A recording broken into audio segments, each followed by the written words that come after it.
Thank you so much. Welcome everyone to the first session of our final conference. So this session will be on disputed territories, war and politics of memory. My name is Tomasz Rawski. I will be chairing this session, and we have four presenters today. Some of these presentations will be about how memory politics operates under the conditions of war, but we will have also a presentation about politics of memory, about the colonization in Pakistan, and last but not least, kind of a methodological reflection on how the memory of disputed territories could be researched. So each of you guys will have 20 minutes for your presentations. I will not be very rough on keeping time, but I will inform you when you're close to the yes. The first presentation will be Arsen Hakobian from the National Academy of Sciences of Armenia, and the title of this presentation is The Second Nagorno-Karabakh War: From War to Post-War Memory Policies. Arsen, the floor is yours. 20 minutes. Okay, thank you for this possibility. First of all, I would like to say that about methodological challenges during my working, because when you're living in the war condition and the ongoing conflict, for our perspective, you are like following the processes, how it's going on, what happened, etc., etc. And in this way, you are the part of these processes, not active member, but you're living in this condition. The other challenge is, the conflict. When I was wrote this article, the situation was different, and now it's different. And each time it was the different. And in our working, from methodological challenges, we need to consider this kind of problems. Because when you're writing about that, situation was different, but now it's different. And I suppose that some changes will be in my work in this recent war, but we will follow also as a researcher the processes and including these changes also there. But in theoretical framework and logic of work will be the same. Maybe some cases will be new. It's sad, but it will be new. But we need to analyze to understand this context also. It's about the methodological challenges, and my articles was about from war to post-war memory policy during the about Second Karabakh War, and my particular focus was about transnationalization of the memory policy, because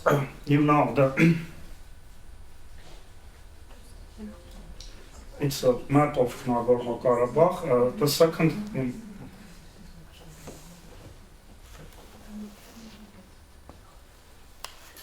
and when the Karabakh War and Karabakh conflict started, it was the late Soviet period. It was during the Soviet collapse of the first war took place over Nagorno-Karabakh belonging.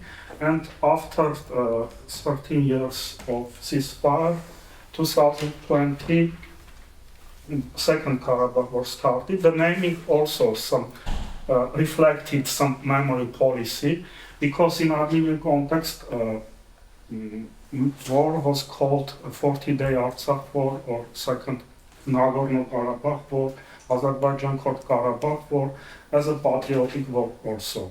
But I will focus on this case in special attention, because it's give opportunity to understand cultural roots of memory policy in Azerbaijani context.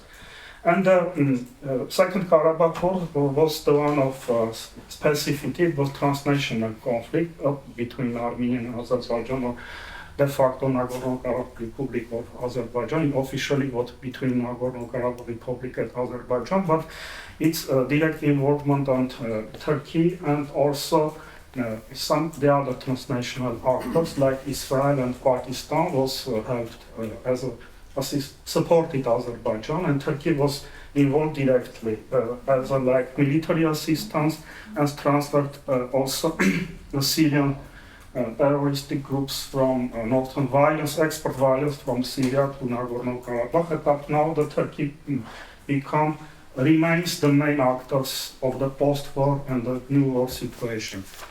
Involvement in Turkey in this conflict also linked not only political interest, but also linked with the memory and history related to complicated past with Armenian-Turkish relation, on Armenian memory of Armenian genocide, etc., etc. This complex issue I analyzed in framework of memory policy, because if you external factors influence on the situation, and the main aim, of course, of my interest was following to see how these external and transnational actors involved in the memory and policy also reproduced new or old cultural patterns coming from memory of history. In this context, from theoretical part of view, I'm using a word of Osman about cultural memory and communicative memory, and how the communicative memory become the part of cultural memory, and also classical work of how it works, and show that how the situation was changed, new social value and order were established. In this new, I analyze in the post-war and post-war scenario. And also I'm using some work about transnationalism. Why I'm using the term of transnationalism, not internationalization? Because internationalization, it means that interstate relation, but transnationalism is the opportunity to involve not only state, but not state actors also, such as Armenian diaspora factor and also Turkish ultra-nationalist group Grey Wolves organization, who was transnational also network. And this way, transnationalism gives us opportunity to understand logic of the processes. In the Armenian context, I'm using Tolorian word about Armenian transnation, and he considered that diaspora Armenian Nagorno-Karabakh is one link as Armenian transnation. And also in this context, I analyzed antagonistic and agonistic memory approaches about the war, but not only focus of this case, but also in the criticize in the war context how it's working and how this different kind of memory was like different kind of memory started. For example, memory of Second World War as a cosmopolitan memory in the Soviet Union during this war become like tools of antagonistic memory in the post-war and war Azerbaijani policy. Second Karabakh War started 22 and 27 September, and result of this war was like partly occupation of Azerbaijani forces and Russian peacekeeping presence in Nagorno-Karabakh, according agreement between Armenia, Azerbaijan and Russia, 9 November 22, and now situation politically changes because the agreement didn't work, and new Republic of Nagorno now de facto didn't exist, and today and yesterday arrest of political leaders of Nagorno-Karabakh took place by Azerbaijan. But anyway, I will talk about that in my opinion, how it will be related to memory and how it will be using by Azerbaijan in this case. Involvement in Turkey during the Nagorno-Karabakh conflict reproduced some some symbols and historical narratives related to Armenian genocide and complicated past. And I would like mention that I would like explore the following questions. How was memory symbolically reproduced in the Second Nagorno-Karabakh War narrative as an expression of political strategy as a part of domestic or foreign policy? And how was it linked to different spaces and the transnational context? How was it transferred from war to post-war situation in terms of symbols, characters, and narrative? You see in the pictures Turkish President Erdogan and two pictures, Enver Pasha and Nuri Pasha. They was war crime during the First World War. Enver Pasha was one of organizers of Armenian genocide, war minister of Ottoman Empire during First World War, and Nuri Pasha was relative Enver Pasha and the commander of Caucasian Islamic Army 1918 when the Ottomans invaded to Transcaucasia. And this invention was following massacres of Armenians in Transcaucasia, Eastern Armenia and the Baku province. Finally, Enver was arrested by British and he was escaped to Central Asia and was killed by Red Armenian commander Merkumov, but organizer was under the judge in the Ottoman. In that Ottoman was lost the war and the military court took place and was then recognized as the war crimes. And Nuri Pasha also, they organized Armenian Baku massacres in 1918 when the Ottomans, an Islamic army took Baku from Baku Commune, Red, like Commissariat, Red rule power. And Armenian massacres, organized massacres took place, but finally Nuri also was arrested by British and was prisoned, but he had escaped from prisons and lived in Republic of Turkey, and during the Second World War he was a Nazi collaborator with Nazi regime. And before the Nagorno-Karabakh war and during the Nagorno-Karabakh war, Erdogan had a speech and glorified Nuri Enver Pasha and Caucasian Islamic Army. It was the military parade in Baku, and before the war he said that we continue our mission in Caucasia as our grandfathers. And after the war, when 1 year after the war, when in Azerbaijan celebrated, took Baku from Red Army 1980, Erdogan sent the letters, public letters, with photo Nuri Pasha and repeated his word about Nuri and Blaise Ottoman's army. And also Nuri Enver Pasha pictures was uniform in Azerbaijani militaries, like this kind, and some words, inscription also. This glorification, crime and denied symbols was like some international organizations and some human rights activists mentioned, but they mentioned, for example, also Christian concern that when Erdogan said these words, people outside of Armenia, Azerbaijan and Caucasia didn't understand what he means, but people local who was lived there understood that immediately. The other point of denialism against like attacks of Armenians' memory of genocide was attacks Armenian genocide memorials in Europe, especially in France, when it was involved Gregor's organization and violence against peace rally Armenians. And after that, France banned Gregor organization in France. It was huge public acceptance in the France. This ultra-nationalistic organization.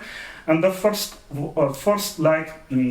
violence took place in Armenian community, against Armenian community in Istanbul, just 1 day after the war, when the ultra-nationalist organization and Azeri community organized violence march against Armenian districts, and they gathering in the Bayazet Square was in the bad memory from Armenian genocide, because in this square was executed 20 Armenian community leaders during the Armenian genocide. This kind of processes was during the war, and after the war we see the continuation of glorification of the violence. If one of the roots of this memory policy was Armenian genocide, denial the Armenian genocide, for me it was surprising that I see that the other cultural roots coming from the Soviet memory policy related to Second World War, or as a Soviet style, Great Patriotic War.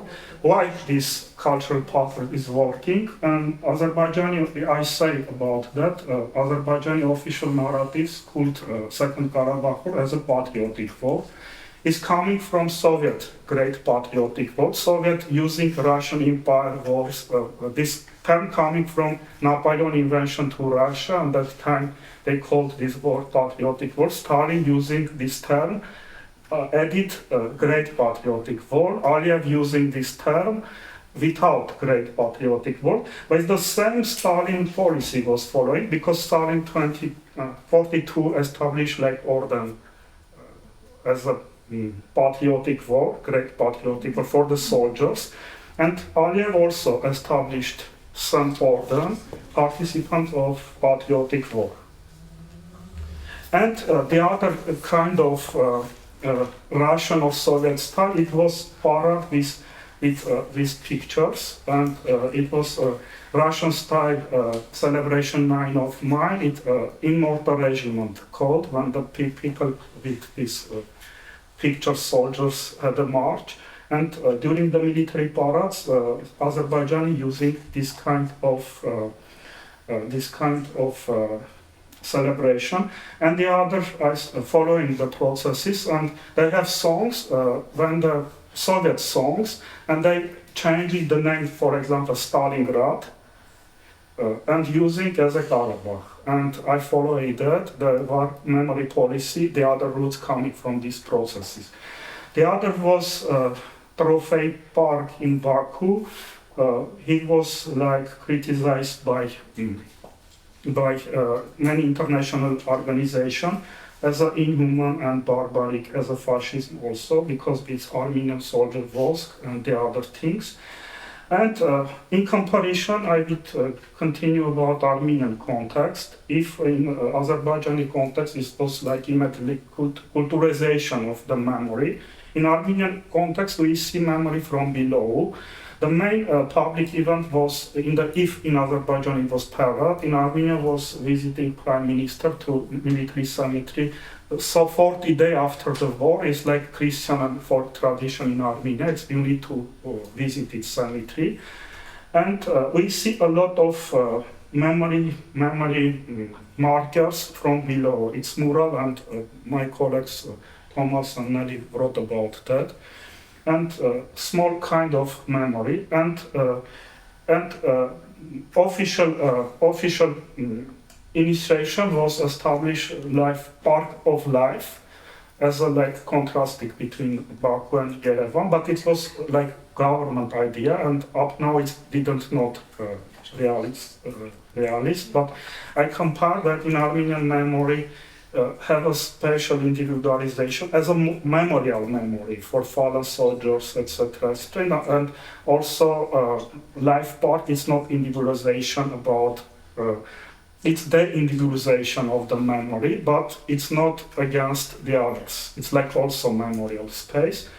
And the last case was Nemesis Monument in Yerevan. It was immediately part of the international relation between Armenia and Turkey and involvement Turkey, foreign ministry, etc. in this processes. Nanesat movement is not directly linked with Second Karabakh War. It's chronologically, contextually was perceived by Turkey in this term, because the idea established the movement coming before the war, and for the, from descendant of Armenian Avengers who was killed young Turks crimes, organized of genocide, who was judging as a like execution. But they escaped to Europe, and Armenian Party, Armenian Revolutionary Federation organized secret operation to find him and kill him.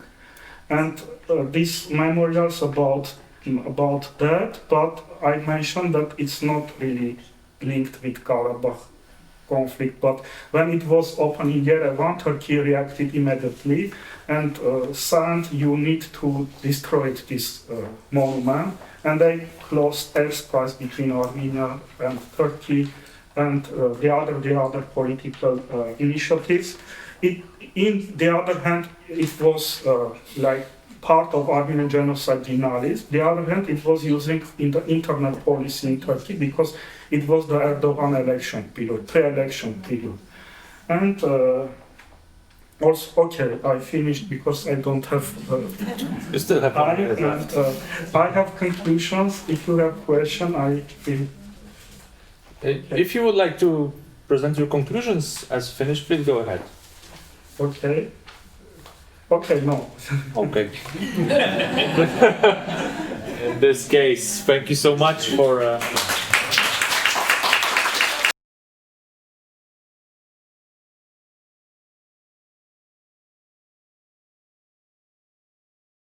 Now we're having our second presenter, Dr. Mudassir Farooqi from former Christian College, Pakistan. And Dr. Farooqi will tell us about memory terrorism and war studies, a case study of jihadism in Pakistan and Afghanistan. Dr. Farooqi, the floor is yours. Basically, this chapter and also this presentation is about evolution of phenomena of jihadism through history. That how this phenomena evolved. Most of us know about jihadi phenomena and all these things after the events of 9/11. But this discussion is tracing its roots through history and particularly from three temporal time periods. One of British imperialism, second of Cold War, and third of 9/11 and resulting war on terrorism. So there are four working definitions which are being used in this research. You will come across these, so I think it's better to define at the start. So one term you will come across is the Mujahideen, Muslim fighters who fought against the Soviets in Afghanistan and were motivated by the concept of jihad against the USSR and communism. There was a Mujahideen movement back in 1980s. Then there is a contemporary term, and particularly coming from the Anglo-Saxon sphere, which is jihadist, a militant explicitly drawing inspiration from Islam's construct of jihad and implicitly involved in bloodshedding as proposed and devised by her leadership. We can say that the perpetrators of 9/11 were kind of jihadists, and after 9/11 this term started being coined in war studies and IR. So then there is another very commonly used phrase related to this phenomenon, which is jihadism. And for the purpose of this research, jihadism is defined as the militant philosophy and organizational doctrine of jihadists, believing in the complete division of world into us versus them, aiming to create common identity Mujahideen by using the Islamic symbols of Ummah like nation and establishing Khilafat state authority in Islam. And this research is using the theoretical frame of associative network memory, which is borrowed from the branding and marketing theory, which is like human mind is a network of nodes and connecting links. the key characteristics of a brand which influence its brand equity are captured as node and linkages. I will show you during the discussion that how over a period of time associative network memory became a key of taking Afghan jihad to a global jihadi movement. So we can say one thing, that closing chapter of Cold War in the history of international relation and warfare is written in the mountainous terrains of Pakistan and Afghanistan. This environment, social ties among inhabitants, and religious motivations against communism became the structural launching pad of Mujahideen movement in the 1980s. However, apart from global politics and alliance of great powers, particularly USA against communism in Afghanistan, this closing chapter of the Cold War also branded jihadi wars as the source of identity politics, inspired by so-called holy warriors and global jihadi movement led by Al-Qaeda and its global network of charities and religious organizations. So, what is the basic rationale of this study? This study is first of all bracketing jihad and jihadism or all jihadi phenomena from the events of 9/11, and it is taking a position that jihadi terrorism did not emerge as an international phenomenon on 9/11. Rather, it finds its roots in imperialism but has become globally popular since the Cold War and the resulting events in Afghanistan.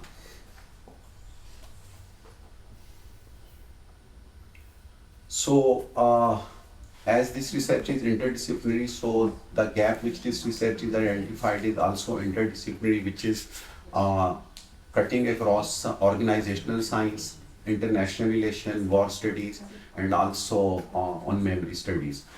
And the approach of this research is basically coming from the constructivist paradigm. Methodology is mixed methods in which critical discourse analysis and open-ended interviews are conducted. And these are two data sources for discourse analysis. And for analysis, I used NVivo and content analysis. Some of the analysis is complete, some is remaining, which hopefully I will complete in coming weeks. So now if we look at here that how jihadism is related to memory studies, if we go back to time periods of British India, we can find Anglo-Afghan wars. And before Anglo-Afghan wars, we can find British India, the War of Independence. And then the partition in 1947, which resulted into creation of Pakistan and India. Though within global politics and international relation, it became a cornerstone during Cold War, but the inspiration of waging a commoner jihad or like commonly motivated jihad remained there in Muslim societies throughout history. So these are few turning points, or we can say that how this phenomena became a common man phenomena. First is the creation of modern nation state system, then the collapse of Ottoman Empire and imperialism. In these events basically gave birth to kind of radical religious scholars, like the kinds of Madudi or Sayyid Qutb, who started preaching or started giving the idea to the people that to bring back the social movements or social revolution. What is the key? That key lies in waging jihad against imperialists or against rulers or against occupiers.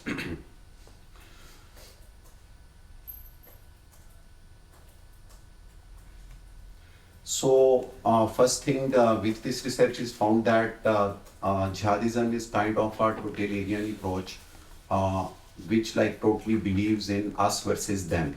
That there is us and there is them, and for us there is no violence, but for them it is all based on violence. So then there is another thing which is again coming from the time period of imperialism or colonialism, that during that time period, particularly within British India, there were some favorable elites or popular elites which were strengthening the imperial rules, and also after their departure they became the kind of masters of those societies. So these figures like Ayub Khan in Pakistan, Saddam Hussein in Iraq, or like House of Saud in Saudi Arabia, or like Nasir in Egypt, these people were kind of supported by imperialism, and but they were very well disconnected from the society. So this disconnection also led to kind of rise in jihadi violence. So before Cold War, there are few turning points which also consolidated this phenomena. One was the creation of Israeli state in 1948.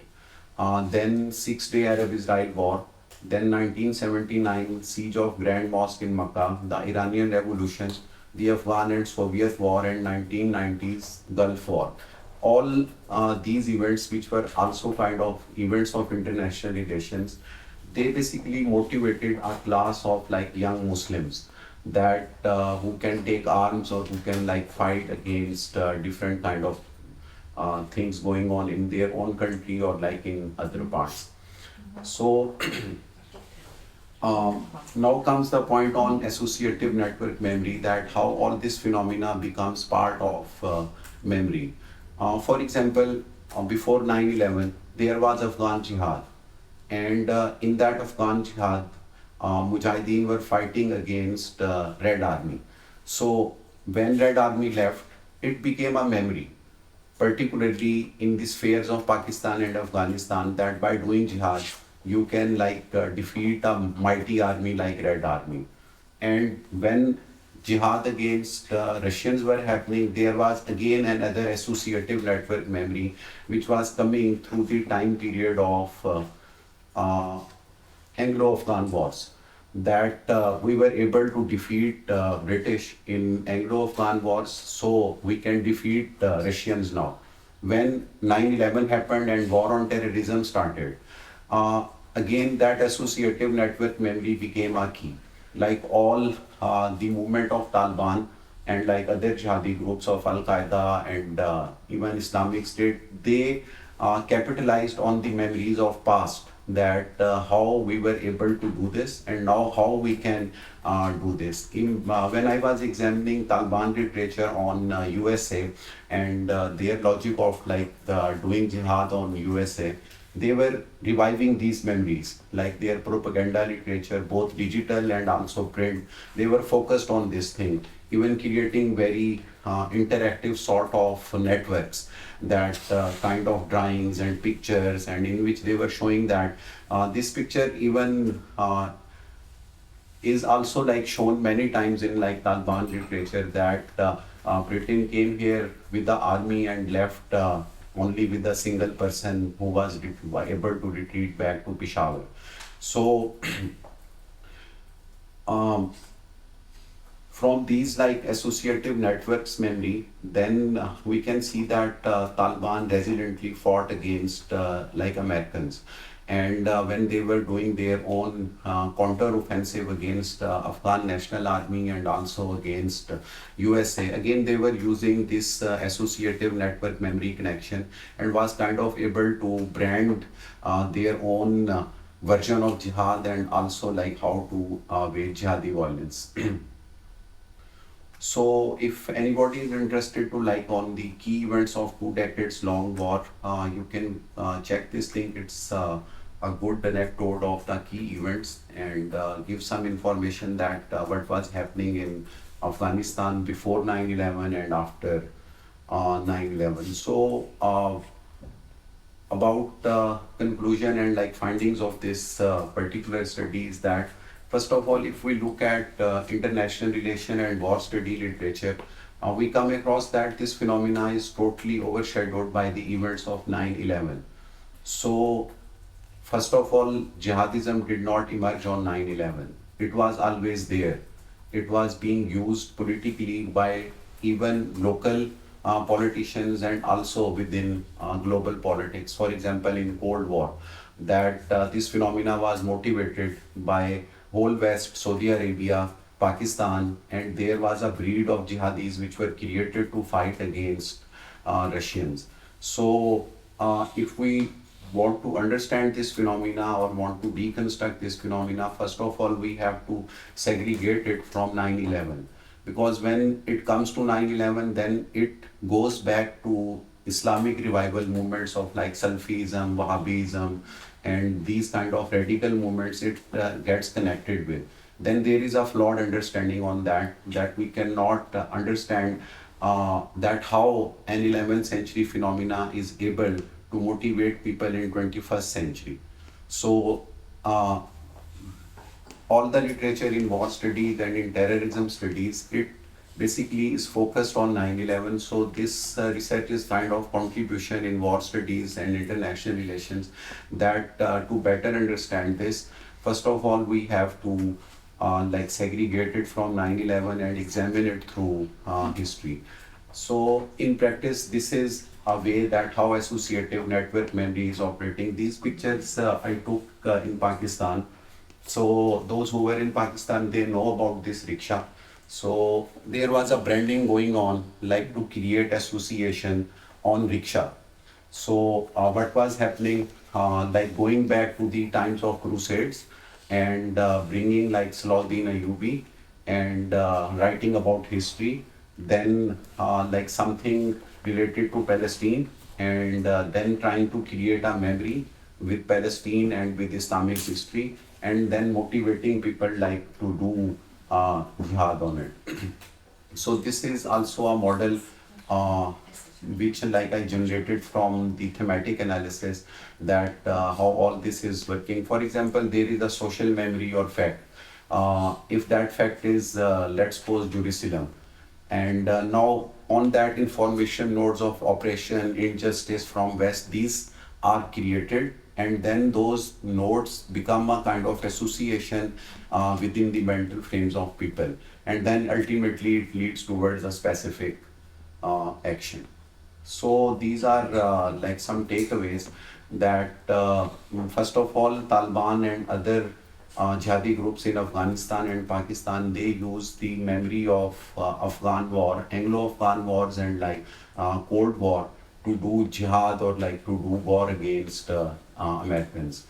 So this thing become important, and then there is another thing, by using these things, Taliban also became kind of masters of politics of narrative and digital warfare. They were able to create very good associations with the past and was able to relate those with the contemporary situations.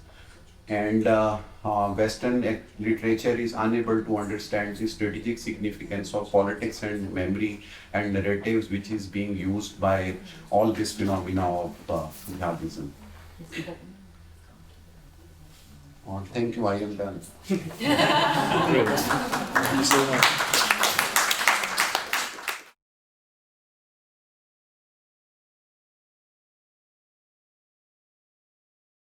Dr. Farooqi, for this great and inspiring presentation. What is particularly interesting for me in this Taliban narrative about consequent, like, winning over the so-called invaders is that until the fall of Kabul in August 2021, this was just a narrative which, this was a narrative which didn't have the opportunity to institutionalize them, like itself, in museums, in like different, let's say, state-funded practices. And now what we're experiencing, maybe from like what we discovered in Kabul in our research, is that actually the Taliban government is now trying to bring it to another level, to the level of institutionalization. So this remains, your presentation is a really good, like, showing us the deep roots and the processes behind what is going to happen right now. Thank you for this. And now we're having our third presenter, Dr. Muhammad Yunus, also from Forman Christian College, Pakistan. Dr. Yunus will speak about politics of memory, colonization, and democracy in Pakistan. Dr. Yunus, the floor is yours. 20 minutes or so. Yeah, good afternoon. My topic is politics of memory, colonization, and democracy in Pakistan.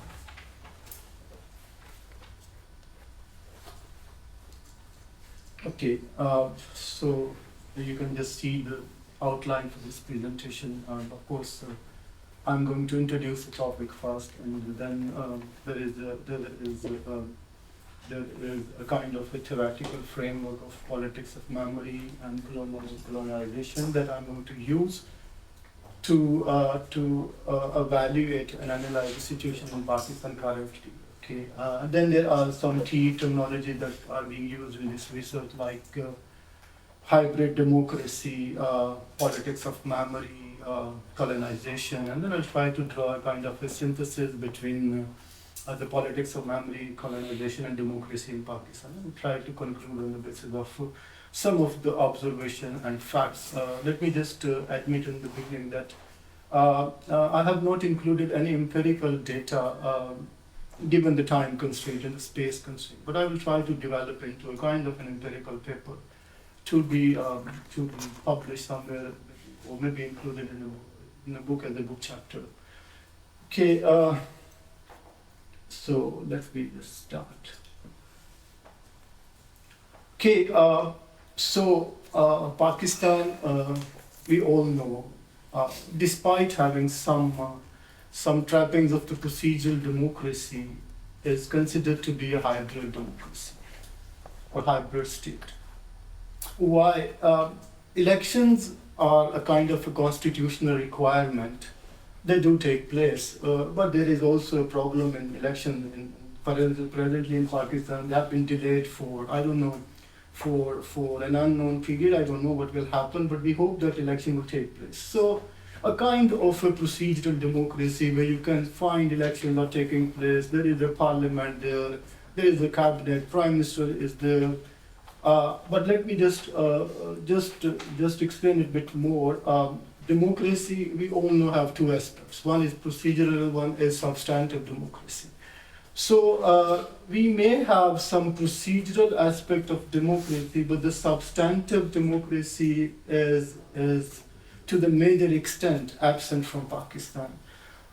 Substantive democracy is all about its core values. Political equality, freedom, freedom of expression, rule of law, justice, independence of judiciary, independence of media, tolerance for the difference of opinion. So these values are mostly absent in our society. So when these values are absent, we have a procedural democracy, and that could best be declared as a kind of a hybrid democracy. Now, when the elections take place in our country, one of the major characteristics of this hybrid democracy, these elections are mostly rigged. So rigging takes place with the tacit involvement of the military bureaucratic oligarchy, and they are supported by some of the political parties, mostly the parties which are dynastical political parties, or maybe somehow some of the religious political parties having some sort of political sports in the pockets. So what happens is the parties that benefit from those rigged elections, then they become junior partners in the political system. And all the major policy decisions are taken by that military bureaucratic oligarchy, and those civilian leaders are just a face to show the world. So they do not control foreign policy, they do not control defense policy, and they also, to the major extent, do not control the economic policy of the country. Let me give you an example. Right now, what happened is IMF was not willing to give us any loan. Then our army chief had to intervene. army chief had to give some assurances, guarantees to IMF. Okay, whatever commitment we will make, we'll honor that commitment. So civilian Facebook, there are prime minister was running from here and there, visiting different countries, talking to different people, but of no avail. Then the army chief had to give that surety. Okay. Now, when it happens, when the military or the bureaucracy, they're calling the shots, what happens is democracy suffers. Then these civilian leaders, they lose the trust of the people, because many of the people, they probably do not know what is happening at the level of the deep state. So it's a kind of analysis which is given in our part of the world. One of the very prominent historian, Hamza Alvi, he's built a narrative of deep state in a country like Pakistan. So deep state is very, very powerful. Now, what is the major argument of this research? That is, this state of affair or the politics or democracy in Pakistan is deeply rooted in our colonial legacy, memory, and history. And even after the creation of a separate country in 1947, and even after 75 years of independence, we are not able to decolonize our society or the political system. That is the major argument. So that memory of the colonial time, that really still is a big power used by the political elite, the people who are in power, to manipulate the situation, to build the narrative, and then those narratives are institutionalized. There are some institutions that manifest that collective memory of the colonial time. That is two institutions, bureaucracy and military. These institutions were created by the colonial power in India. So, and then bureaucracy was used to develop a kind of a patron-client relationship with the local elite through bureaucracy. They were patronized by the colonial power through bureaucracy, and then those local elite would develop a kind of a patron-client relationship with the people. So then they could give some bits of favors to the people, and those people then would in turn provide them the political support at the grassroots level. So when the colonial power, they were able to strengthen their hold in British India, what they did? They started giving some kind of political power at the grassroots level. It was not done at the provincial level or at the level of the central government. It was completely controlled by the Viceroy. At the central level, Viceroy used to be the representative of the Queen or the King at that time. So bits of powers were given at the local level, and that power was also given to the local elite. And I call it a co-option of local elite into the system. Co-option of the local elite into the system by the colonial power. And that local elite would enjoy then patronage from the bureaucracy, and then that patronage could be somehow, or some part of that patronage could be distributed to the people to have a political support at the grassroots level. So now, now there is one question, that is, how are theoretical frameworks of politics of memory and colonialism still relevant to exploring the reason behind the stagnated and complex political system of Pakistan? So what I've tried, I don't claim to be an expert on memories. It was a completely an alien field maybe 2-3 years ago. Then somehow I jumped into. There are two persons sitting in this room. They helped me a lot to have some knowledge about Dr. Ivana, Dr. David. They gave me some books and papers on the memory studies, and then I somehow got some shallow or superficial information about the memory and the memory studies. So it was completely, So even if there is something wrong about this framework, please pardon me because I don't know much about this the framework. Okay, but I have tried to use it. The framework of the politics of memory and colonialism in order to evaluate the state of democracy in Pakistan. I don't want to take much of your time in explaining these terminologies, but hybrid democracies are some of the terminologies used in this paper. Hybrid democracies is understood in two senses, positive and negative. If you want to see positive hybrid democracy, you can see Switzerland, United States of America, where people have got some rights into the framing of the laws and into the determination of policies. So especially in Switzerland, constitution cannot be amended without a referendum from the people. So people have to say yes to any of the amendments proposed by the parliament in Switzerland. And then in United States of America, there is a concept of recall, you might know it, that the people want, they call recall. And if the governors or any of their elected legislators, if a certain number of people sign a petition and it is voted upon, and if that petition wins the majority vote, people have the right to recall that person, and that person has to. Recently, a governor from one state faced that issue, but somehow he survived. Okay, then hybrid democracy in the negative sense, where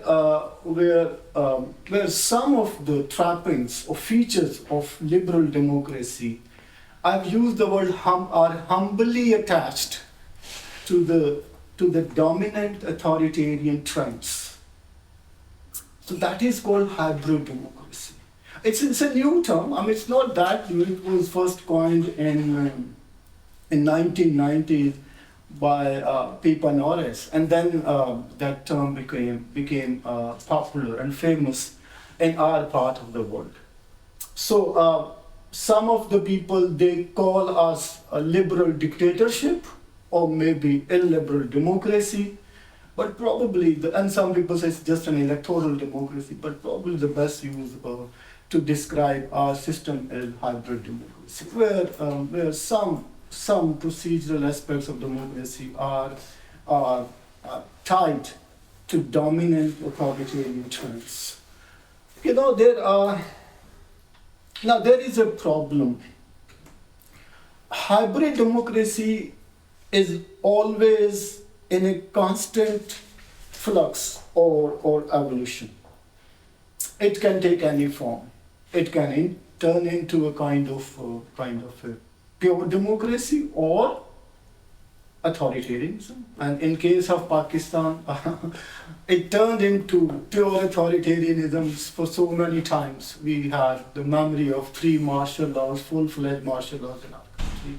So then sometime when the student asking me the question, why can't we have a good democracy in our country? I say, we learn a lesson for 10 years and then we are made to unlearn it for next 10 years. So then you learn a lesson about democracy for 10 years and after 10 years, that process is stopped and you are made to unlearn that whole process. Then you are made to learn a new narrative. Like Ayub Khan, our first martial law administrator, he gave a new narrative. He said, look, Western liberal democracy is not suitable for us. So we need to have a kind of a democracy of own taste, which suits the genius of the people of Pakistan. So then he introduced a kind of a controlled democracy. Okay, and then there are some scholars who have worked on that. I've given some names as well, and they think that hybridity can result in the power imbalance, contradiction and conflict between the institutional structure of the state. So if you look at Pakistan now, there is a kind of power imbalance clear kind of power imbalance in our country. Some of the institutions, like especially the elected institutions, are very weak, very weak. Whereas the core institutions of the state, which are basically the colonial legacy, they are very, very strong. For example, bureaucracy, military, intelligence agencies, they are very, very strong. So whereas parliament, cabinet, they are very weak. So then there is always a kind, then what is the impact is our own democratic governments, they face a competition from within the system, from their own institutions. And this is the colonial legacy. These two institutions are the colonial legacy. And then, let me just explain it later on, because I'm taking too much time, I think, on this issue. There's one very, you might have heard the name of Catherine Edney. She's written a lot. This is 5 minutes? Okay, I'll try. Maybe 6. I'm taking too much time, I think, so, on these things. Okay, so Catherine Edney, she says that, I'm quoting, that elections can result into a kind of power alternation among different parties, but the real power remains in the hands of the same people. So that is the phenomenon that has been repeating itself over time in the country. We did have continuous elections after every 5 years over the last maybe 15 or 20 years. But the real power still remains in the hands of the establishment or the military bureaucratic oligarchy. And then there is a renowned scholar in Pakistan, Iqbal Ahmed, who was a professor in some universities in the West. He was of the view that Pakistan on the path of a real democracy would be a big threat to these authoritarian trends. Okay, now politics of memory. Very briefly, I just want to say something about that. It focuses mainly on the usage of historical concept to carry mobilization, being a driving instrument of present politics. For manipulation, those in power, they draw the past and manipulate it in the way to legitimize their action or their intentions. They form a relation of it with the events that have occurred, developing it into the collective consciousness of the community and then further creating credibility for it being added into the working of the political system. And this is what exactly has happened in Pakistan. So they actually try to draw the past of their own liking, build narrative around it, and then what they did is they made it the part of our, not only of our political system, but also of our national conscience. The core idea presented in this framework is that the past is not fixed and objective to reality, but is constantly constructed with time. So these two institutions in Pakistan, they have the power. So I will also try to use the post-structuralist model in this paper. Maybe when I will be writing this paper for the journal or some other thing. The post-structuralists, they believe that there is an axis between knowledge and power. There is an axis between knowledge and power. Power creates knowledge. Knowledge strengthens power. That's their point of view. So what happens in Pakistan, the people in power, they claim that they have the legitimate right to create knowledge of their own choice. And then that knowledge created is disseminated. Then that the people require that knowledge, they provide a political support to that next. Okay. And then colonialism. It's very clear. It's kind of a control of a foreign power over a territory or a country, not necessarily annexing that country, but but one of the things that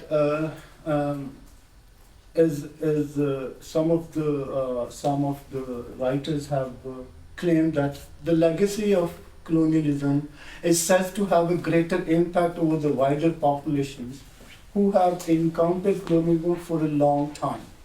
So look at Pakistan, the subcontinent of India. The colonialism started in the beginning of 19th century, maybe even before that, maybe by the end of 18th century. But they started consolidating their power after that failed war of independence of 1857. And if we take it as the starting point, then even then there is 100 years of colonialism in Pakistan, in subcontinent of India. So it means that it did have. Okay, so what I can do is I can just say a few words with the conclusion that the states that fail to decolonize their society or political system, they may turn into internal colonization, which is very, very dangerous. There are some scholars who have written on internal colonization, and they give the example of United States, where they believe that, they claim that still there is a kind of internal colonization going on in case of the Black Americans. We also experienced that phenomena in Pakistan. After the early years of unequal development in Pakistan, it was believed that the eastern part of Pakistan was internally colonized by the western part. So there was unequal development between these two parts. Their identity was not given any kind of recognition. Their rights were not accepted. They were not given even their due share in the core institutions of the state. And finally, what happened? It culminated in the disintegration of the country. That eastern part of Pakistan is now Bangladesh. So they claim that internal colonization is more dangerous even than the external colonization. And finally, the final takeaway is that this research, I was not able to present it completely, suggests that the theoretical frame of work of politics of memory and colonialism is quite suitable to explore the situation in Pakistan and to have some knowledge of how the things are moving in the direction they are moving now. Thank you.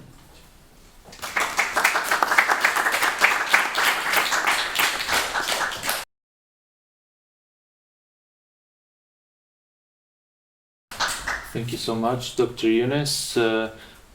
I think that what we can learn from this more classic approaches of, for example, of political science, which you represent, a very important thing is that you tend to focus and stress the role of the institutional infrastructure.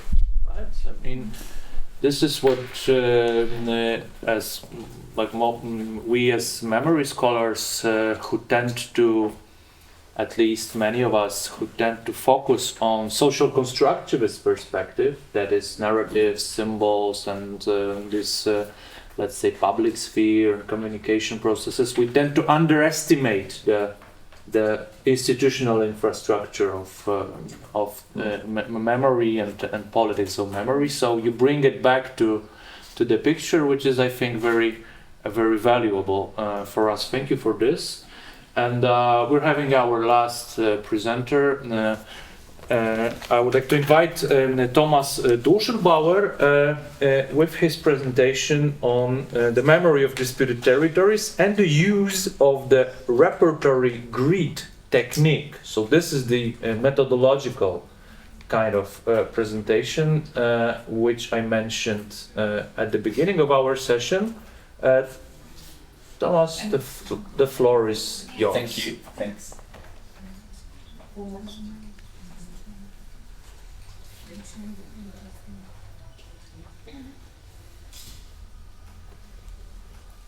Yeah. This one, yeah.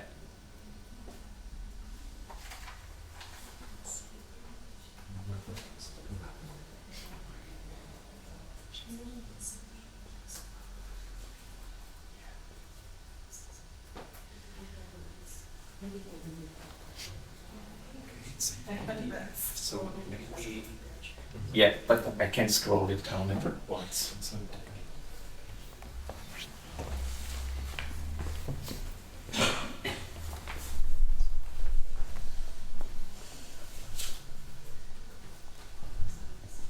Okay. Yes, there's something completely different. It's not a practice example. It's a methodological contribution. And maybe this is also because of the fact that I'm inside the sandwich between academic work and my work as an artist, performance artist. And my research interests are several methods which are interactive, iterative, improvisational, participatory, and co-creative. And I work also in these fields of design thinking, for example. And I'm a member of a group, it's an artistic collective, it's called Social Impact AG, Aktionsgemeinschaft in Austria. And we develop new narratives, for example, pictorial illustrations that make social political frictions and conflicts visible. For example, we work with hidden theater, with flash mobs, with social plastic, all these things that, for example, could be used for public interventions. For example, these are the Friends of Prosperity during the financial crisis. We dressed up like millionaires and made, for example, a deer hunting at the Schönbrunn Castle in Vienna, or we protest against some burdens that millionaires have in front of the Austrian parliament, for example. And what I would like to show you is, it's called the repertory grid technique, and I think it's a very basic technique that you can later use, for example, for this kind of artistic interventions, for in the public or in museums, for example. And it belongs also to this memorial work we have to do. For example, we work with oral history, with interviews, with narrative interviews, with victims, perpetrators, eyewitnesses, etc. And this is a special kind of interview technique that I would like to show you. The repertory grid, it was invented by George A. Kelly, and it can be used to identify and explore people's personal constructs or ways of understanding or organizing their work. You can work, for example, in the field of memorial work with pictures or with certain memories of the people, anecdotes, for example, episodes in their life. And I can show it to you later on some examples. And yes, I think it has some positive things, like didactic implementations are better able to follow a design approach. We in our work we always follow this kind of design approach. Different kinds of interventions based on such a method are very likely to have a higher social impact. So you may scratch really where it itches. Using a design approach refers to the methodology and mindset employed when creating, planning, and implementing a project, product, or solution. It involves a structured and intentional process that takes into account various factors such as user needs, functionality, aesthetics, feasibility, and usability. For example, if you create a memorial or create some places where people which people can visit, for example, museums or places like that. And here are some possibilities where you can use it. For example, you can use it, I think, quite good for commemorative events. You can also use it for monuments, but I think it's a bit tricky because there are artists, they are doing, maybe they have their own intentions and their own way or style of presenting creating some things. So this is kind of it's not always necessary to have this focused design approach. For the didactic equipment of museums or for public interventions or activism, which we are doing, for example. This is an example from Vienna. It's the Luega Memorial, and it will be renewed. And there is, I think, 3.5%. It's not really on a plain base, but it's so it could fall down. This was a small poetic intervention for this memory in Vienna. Because Luega, he was anti-Semitic. He wrote a lot of texts which have been anti-Semitic. Yes, how it works? It's quite easy. You have some elements. These elements, for example, these could be memories, pictures, memories of the past, for example, and behind these memories are the concepts. For example, if I may ask you, how are two of these fruits similar and one fruit is different? Which would you think are similar and which would be different for you, for example? I mean, Banana is different. Okay. that's true. Yes. Color-wise, we have the color basically. Yes, Also, you can see it from the perspective of color. What's your perspective? Shape. Shape. Okay. So you can say two citruses are similar, Yeah. and banana is different, Banana but is you can see also the two yellow ones are similar. Yes, yeah. It's deeply. I think it works for in each combination. Even if you, for example, put one fruit to it, so in the end you get out of these elements the concepts of the individuals, how they deal with nutrition, for example, or how they deal with mobility, what are the preferences, for example. And you can also use this for these implicit concepts concerning, for example, the reception of memories. When people are walking through a museum, for example, or visiting such of these memories, you can ask them with this narrative interview technique and can see, and even you can also measure or rate these concepts. At first you have the elements, the fruits, for example, then you get the concepts, and then you are able to scale or rate how the preferences are. And you can work, for example, with content analytic methods, for example, or you can even work with computer program, with algorithm, if it's more complicated. So I don't think it's really rocket science. It could be quite easy, and you could do it, let's say, with 10 or 20 people, for example, to get a more or less representative picture of these concepts that are behind. And I would like just to show you an example of such intervention we have done, or we are planning. It's the topic of this situationist intervention will be climate change.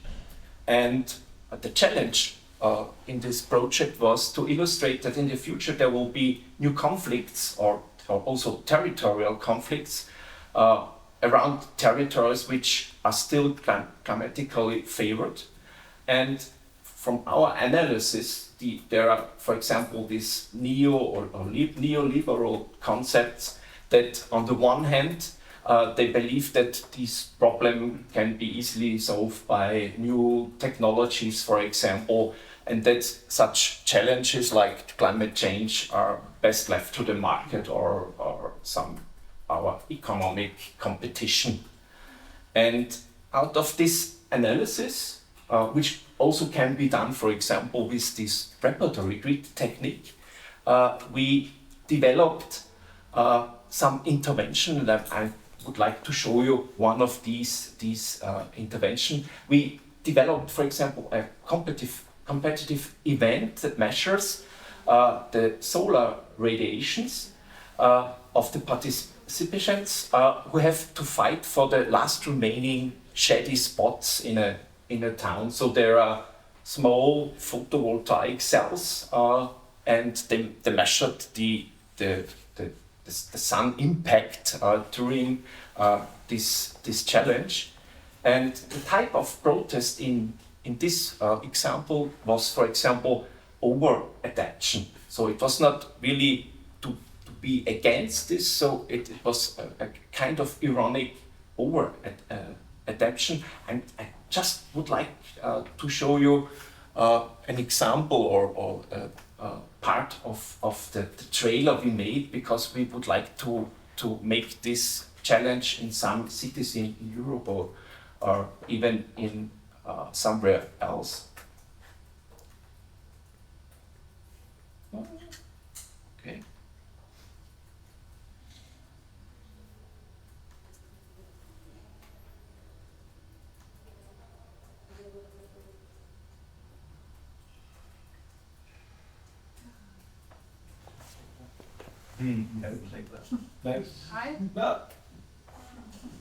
What?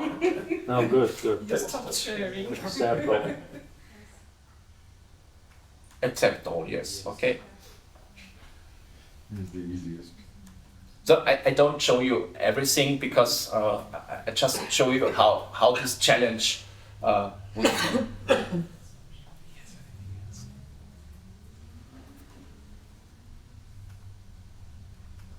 Still,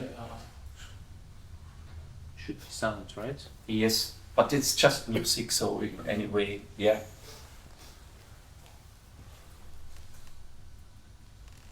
These are actors, and they have to fight for these shady places. It's in Linz, in my hometown.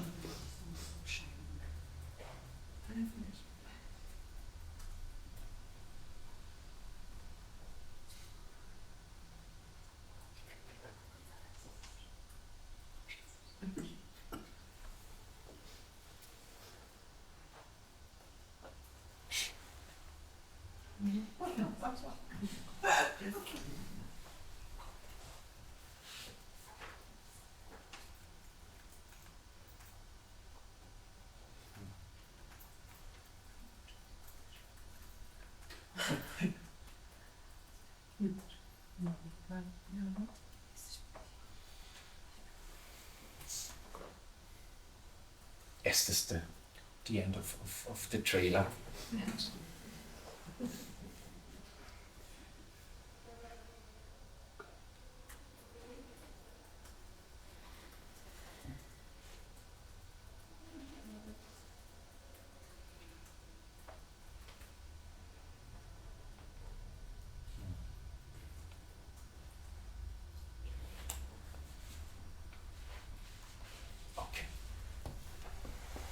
So if you live in a city and would like to have this challenge, we come and make it there.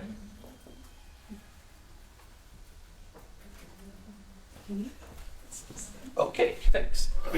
That's it. Thank you so much.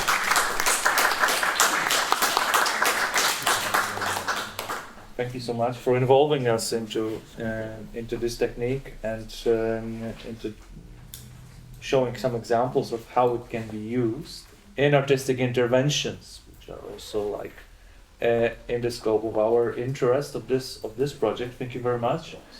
And we still have about half an hour for discussion, for questions, comments, remarks.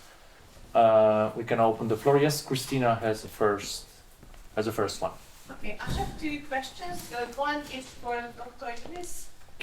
Can you maybe come here? Just it would be easier to Yes. communicate. Yes. So I have one for Dr. Yunis and one for Thomas. So for Dr. Yunis, I really appreciated the time you took to talk us through the question of democracy, because I think this is really quite a determining factor for what kind of room there is in a society for any sort of agonistic approach. And I really wonder if you could maybe, if it could be turned around and we could also maybe view a bit more critically the societies that do not recognize that they are hybrid or illiberal democracies, but the societies that communicate towards the world that they are democratic societies and they dedicate some space. Like, would we think that this democratic space is complete in those societies? Like, is this issue with not having a democratic space where agonism can be developed limited to illiberal or hybrid democracies, or can we not think that even in more openly, like more not openly democratic societies may also have some limited space for developing other narratives than the narratives of the state? But I think that the people here we more or less all experience some sort of undemocratic government or governance over time. But I think about the greatest democracies of the world, and I see like how much like France grants itself as a very democratic country, but I see how the memory of the Algerian war was completely erased for 40 years or so, and even the term war was not allowed, it was just named a conflict, for example, and I could bring other examples, and also like you can say that England was one country that developed democracy, and the parliament was so important, and I could also trace back how the slave owning families put some members of their families in the parliament to decide about the laws. So I think we see that a bit everywhere. And I kind of wonder how this, so Thomas, how the repertory technique could be more specifically applied to, for example, co-designing memorials involving people, because once the democracy is in place and we open up like what kind of statue we want, like Bristol did that on their website after the Boston statue was toppled, they invited people to submit designs of the monument they would want to see.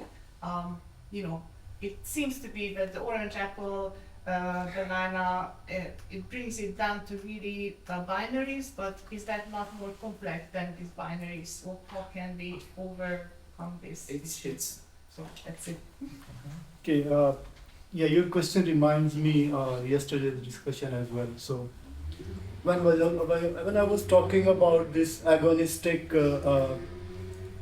infrastructure, so this agonistic infrastructure actually coincides with the democratic infrastructure. So they go hand in hand.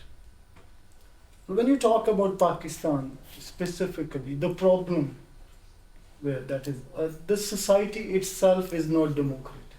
That is the problem. So when we talk in about this in the classes, the students they tend to get confused. When we talk about the social democracy, they think it's the model, Soviet model. No. It's not the Soviet model. Social democracy means the democracy at the level of the society. So if you, I don't have the empirical data to show you, but if you conduct a survey in Pakistan, the population, maybe the 90% of the people are not really Democrats. They do not understand the true values of democracy. When you can just start fighting on the basis of minor differences. You say this leader is bad, you say no, this is bad. Then you start fighting.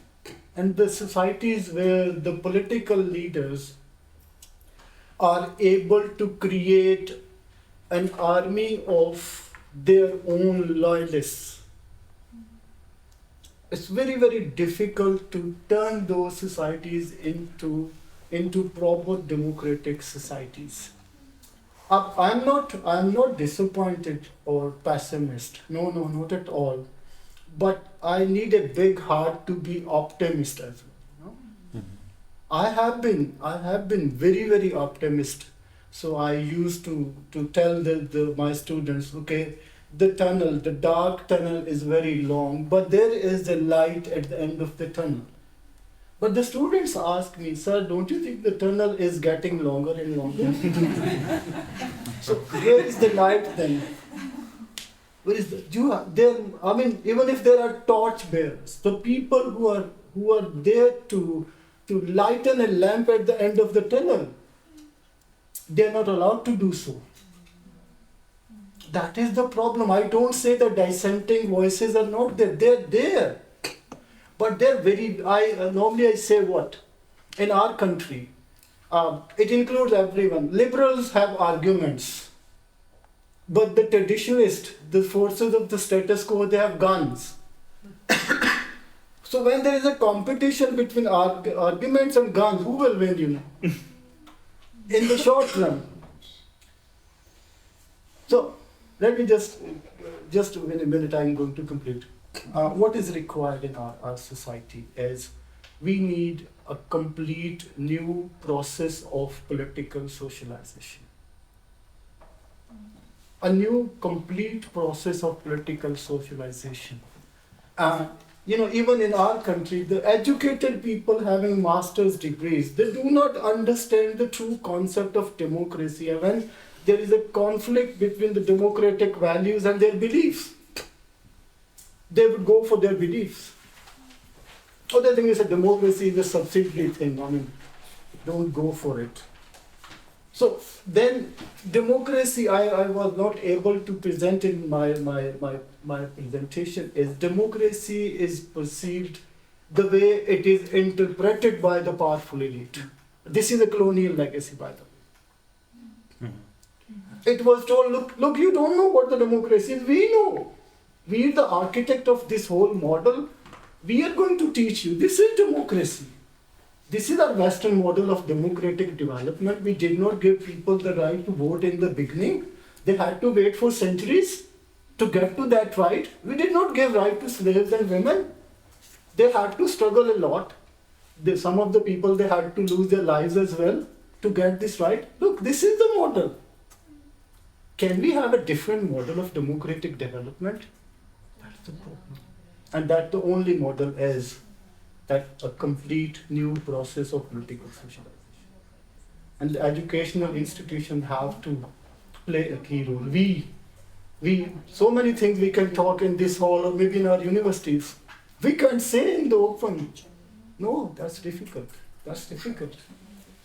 So, probably agonism. Have a bleak future then. I would say the dark. Okay. We have to wait maybe for Century. A little more, let's put it that way, okay?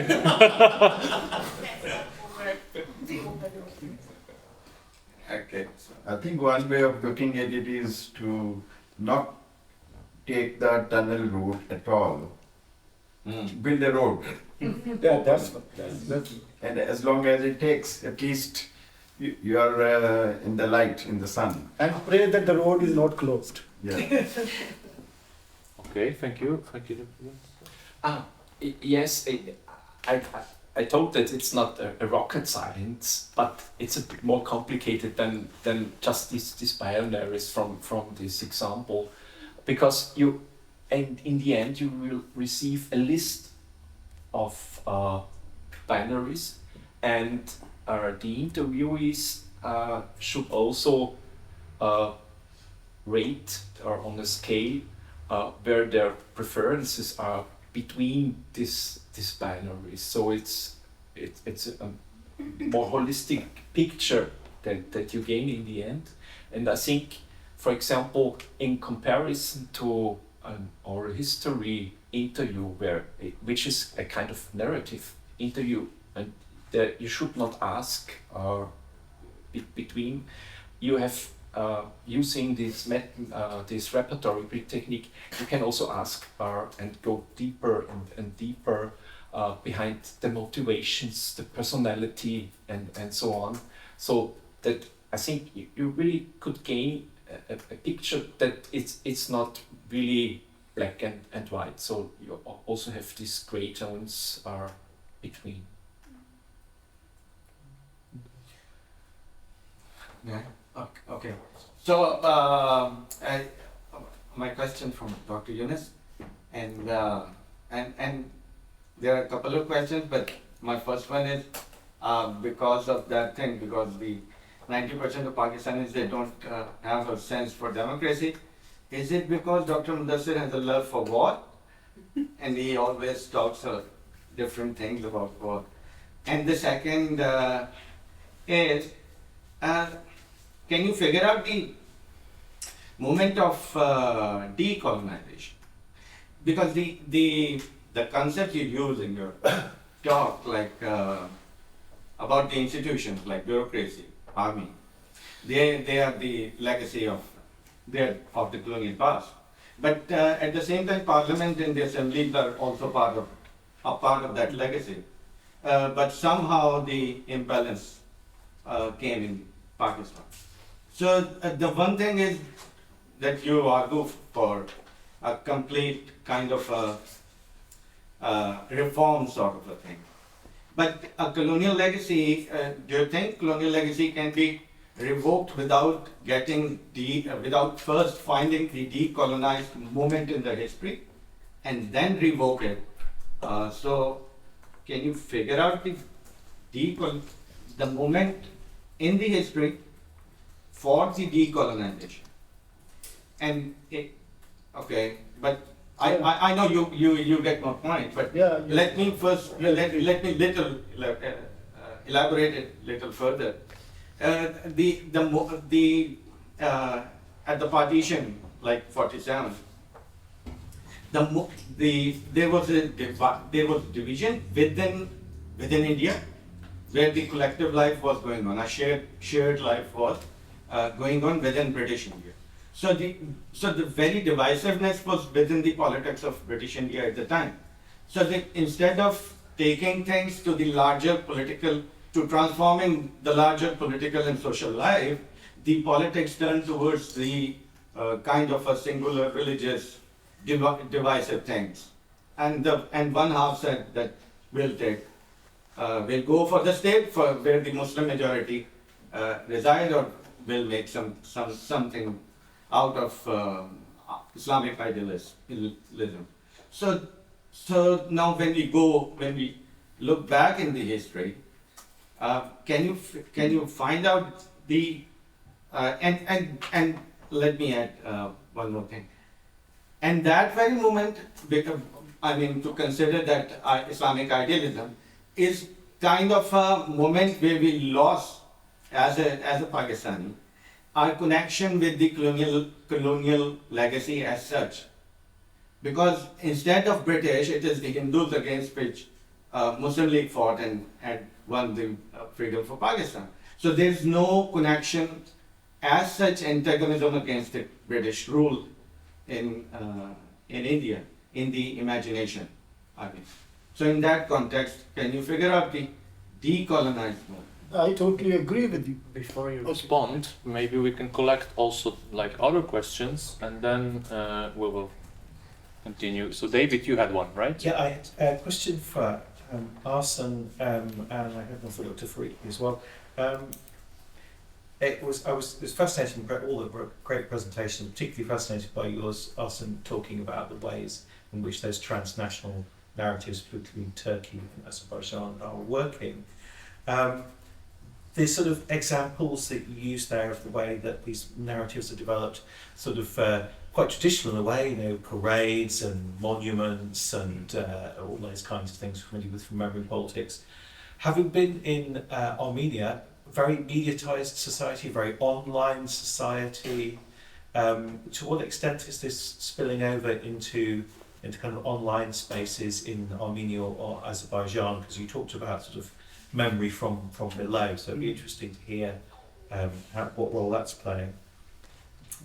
Maybe this kind of intersects with the question for Dr. Faruqi. You were talking there about, you know, we need to rebrand, we need a counter brand to the jihadi brand. Who's going to be doing the branding? Because obviously that concept of branding is kind of implies a sense of kind of like focused agency. If we come from the commercial world, you know, you employ a branding agency to do your branding for you. So how might that happen, do you think? And maybe social media play a role there as well. So those are my questions. Okay, thank you so much. Do we have anything else right now? I can't see, so maybe you could start responding in. Yeah, go ahead. Yeah, I agree with most of your comments. When you say the Islamic ideals, I don't agree with this part. The state was not created to have a pure Islamic system. I think it was created to have a kind of a comfortable or maybe a comparatively better life for the people who were suffering in and then there was a fear. Fear basically motivated us to have a separate state. And what was the fear? That in any kind of democracy, or rather I should say, every kind of democracy is a majoritarian rule, is the rule of the majority. So when the Britishers were there, they were kind of neutral, and some people say no, they were a bit more sympathetic towards Muslim, because they have certain communal laws, and the viceroy or the governor general did have some specific powers, even to veto any of the law passed by the parliament, which was repugnant to those communal laws. So we were a bit more safe under British. So when it comes to a dominant Hindu majority, our founding fathers, they I probably believe that Muslims would not be safe in this state. And then you know probably more better than me that the hasty partition was actually triggered by the process of decolonization. Everywhere, Pakistan was not the only case. Maybe in 1950 you have 50 states that were decolonized. So probably I must say here that it was not a very well thought out project. As you know, one of our political leaders 2 years ago, he said what in Urdu, he said, let the spring come. Let the spring come, but what we will do about the autumn, we will decide then. So they were waiting for the spring to come, and what they did, we all know. So actually, probably they thought that, okay, let's have a state. Let's have a state where we would be the complete masters, and then we can decide what to do with this state. And the second part of your question is the moment of decolonization. It's difficult to trace a specific moment, but there are two somewhat relevant examples.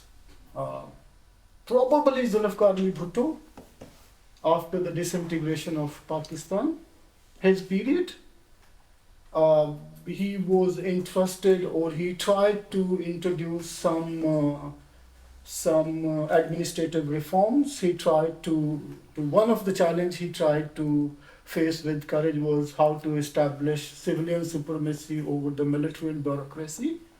And he introduced this Joint Chiefs of Staff Committee. It was basically an attempt to disperse the power of the military chief, though it could not prove fruitful, but it was an attempt to divide the power of the military chief among the members of this Chiefs of Staff Committee. And then he also took action against so many of the civil bureaucrats. And then that project, I think, also failed, because you have heard about the steel-minded bureaucracy in Pakistan and the power of the deep state in our country. And the Bhutto had to face the end, which is one of the most tragic ends in our history, political history. And then I think there was another moment of decolonization by Pervez Musharraf. I mean, we cannot say that it was properly a moment of decolonization, but he tried. He tried to curtail the powers. He even changed the nomenclatures. DC was no more called the Deputy Commissioner. He was given a new name or designation, a District Coordination Officer. And he was supposed to work under the elected chairman of the district. And probably this was the most important project of devolution of power, and most probably the moment of decolonization. But to other your comments, I took. Okay. Thank you so much, Arsene. Go ahead. Thank you for your question. It's very good question. I'm thinking about. Not I collected materials via online space, but I would like to mention that online could be considered as a tool of transnationalization, because some cases key figures, key data, like Erdogan Twitter's Facebook pages and with pictures, etc., Nuri Pasha and Raj Pasha, it was special like message, political message. It's not just a news about Erdogan talk, but I collected Erdogan Facebook and Twitters, and he used like these pictures and symbolism. On the other hand, Turkish grey wolves also using symbolism like hand. It's the special, special meaning with hand, and they directed to Armenians like auditorium, Armenians, etc. So it's not just the inside society took place anything about like changes of symbolism, etc. Or not only news about that, but it's directed to Armenians via online spaces. I mentioned this kind of specific issue, like Erdogan Facebook and Twitter pages, grey symbolism, anti-Narmi symbolism. It's the other kind are collected like news, but it's can be connected with this high-writing political messages about memory, etc. And online could be seen as a tool and instrument of transnationalization also. Because I have 3 cases, Erdogan messages about with pictures. 2 times Anwar and Nuri Pasha, 3 times it was Armenian church in Kars town, it was before Armenian town, and this church now in mosque. And that Turkish-Azerbaijani military games after the war took place, Erdogan sent a message with mosque, previous former chief as a mosque, and had the wishes to have like good Friday. Friday, it's like Muslim. That's why.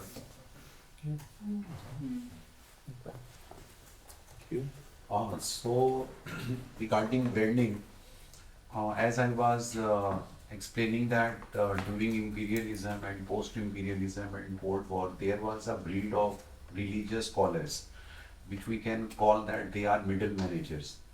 So basically they promote and then they connect the associations with different people. So if anybody listens to them or come across like their literature or they like their approach, he or she can like move in towards that phenomena. We can even take few examples even from Britain, like that popular case of Bengali British lady who traveled to Khilafat of Daesh, and later on, like neither Bangladesh nor UK allowed her to return, and she became kind of like stateless and stayed in the Khilafat of Daesh. Even we can see that when after 9/11, FBI and different security agencies in USA, they started like targeting different online like scholars and other people who were branding the issue. And to be more precise, we can see from the Cold War onwards, there are organizations. For example, we cannot take Taliban only as a movement. Taliban itself is an organization who is invested heavily in this branding and propaganda phenomena. If we look at Al Qaeda, they used to even have their own marketing managers or like HR managers and other people who were not only recruiting but also dealing with different phenomena. And same we can see very modernized Daesh phenomena in which they were using internet and other tools to propagate and brand the phenomena. And I have not spoken here, but that thing was also in my PhD research. So I provided community solutions for that. That in order to counter, we cannot counter this phenomena through bombs or like through war on terrorism and all that thing. We have to create awareness, and after creating awareness, then common people can or community can counter that phenomena. That by engaging in a like ideological debate and clarifying the things that what is the original Islamic concept of jihad and what kind of jihad you are like doing, which is being sponsored sometimes by one great power, sometimes by other great power, and then that phenomena is finished, then your like struggle is also finished. So it's more kind of autopoietic, organized phenomena in which branding is taking place. So it's like Taliban and this Daesh are they are kind of always prepared and ready. So only waiting for some like Memories are larger already corporation to pump Memories to are pump money and already then there, like for which association can be then created and can be like branded for that particular task. For example, in against Russian, it was branding was focused on anti-communism, and with Americans, it was more focused on occupiers or like foreign invaders. So as per the situation context, then associative networks can be new nodes can be created, new associations can be developed, but already memories are there, so it will work. so any way towards economism. I know I'm taking too much time. No, Okay, no, sorry. maybe Sorry, but just let me make sure that no one else. no one else would like to have a comment or question or remark. Do we have any voices? Yes, Nina. I want to ask Dr. Yunus a question, but it's a massive question, and I think it probably. But I just want to. I think one thing that you don't touch on is class in Pakistani society, and it's just something that really struck me when I was there, and I don't know how to make sense of it, and I don't know how to make sense of it in what you're talking about as well. So I suppose rather than we can talk about this over the next few days, but I don't know if you have any comments to make about that. Yeah, should I answer? Yeah. Go ahead.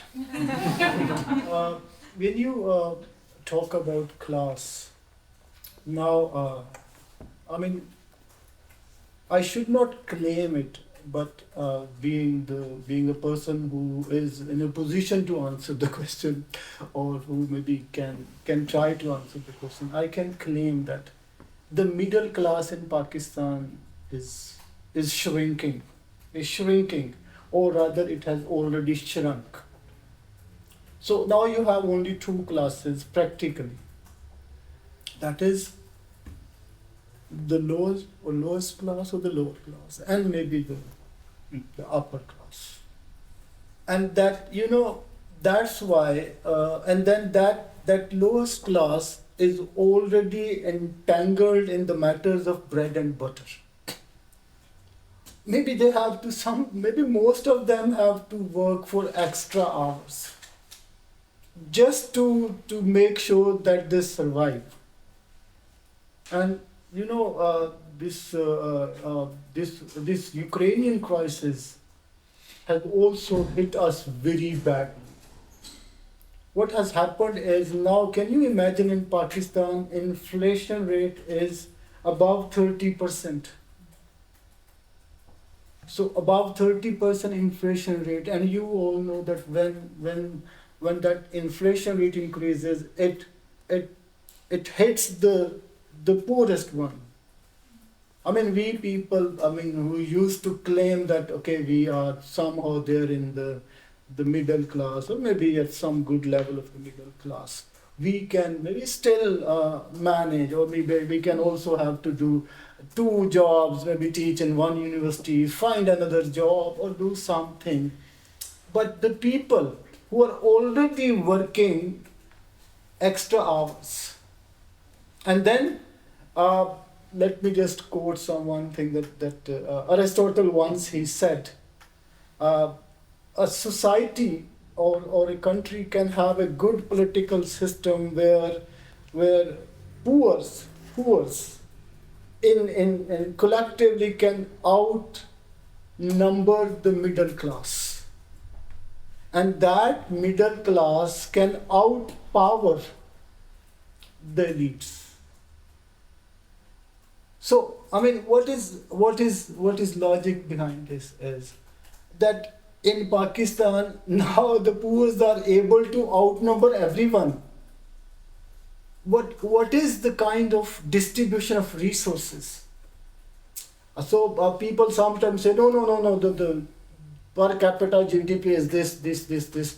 No, but you have to apply Gini coefficient. That is an economic term. You have to apply that to see what percentage of the population is controlling what. So what I want to say is class struggle is there. But one party is very powerful. One class is very powerful. Other class is struggling. And there are no collective voices maybe from that particular, or maybe there is no collective, or maybe there is no proper representation of that class, or there is no one who could lead that class. So that is the problem there. So when some people say maybe you can have revolution when the poor can outnumber everyone and they don't have to eat. But I say that in a country like Pakistan, probably the revolution is also not a way out. It's not possible because the upper class has the resources, has the power. Their power is institutionalized. They have the monopoly over the use of the coercion, violence, and they can go to any extent, by the way. So and are they also prepared? Last word, okay? Because yes, Tomasz? Because okay. So the concluding word of Dr. Umber, and we can close the session. No, we can close. Are you sure? Yeah. Not that sure, but we can. Okay, thank you so much. Thank you for a very interesting session.